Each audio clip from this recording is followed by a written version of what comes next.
আজি ওলাইছোঁ হয়গ্ৰীৱ মাধৱ মন্দিৰলৈ বুলি। কাতিমাহ যিহেতু হয়গ্ৰীৱ মাধৱ মন্দিৰত অগণন ভক্তৰ ভিৰ। আহিয়ে প্ৰথমে নিজৰ ভৰিকেইখন ইয়াত থকা পুখুৰীটোত ধুবলৈ নামিলোঁ। আজি অৱশ্যে আপোনালোকক ইয়াৰ কাছুবিলাক নেদেখুৱাওঁ দেই।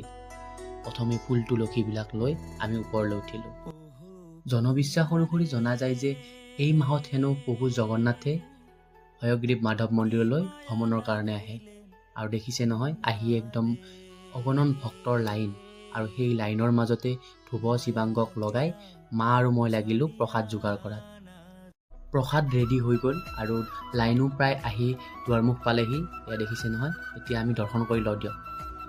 দৰ্শন হৈ গ'ল আৰু ভাবিছোঁ আপোনালোকক অকণমান বাহিৰৰ পৰিৱেশটো দেখুৱাওক।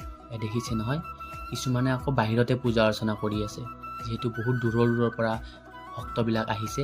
দেখিছে নহয়, এয়া ভক্ত, আৰু এইবিলাক চাই মেলি আমি এতিয়া প্ৰসাদো আমাৰ হৈ গ'ল আৰু প্ৰসাদ খোৱাত লাগি গ'লোঁ।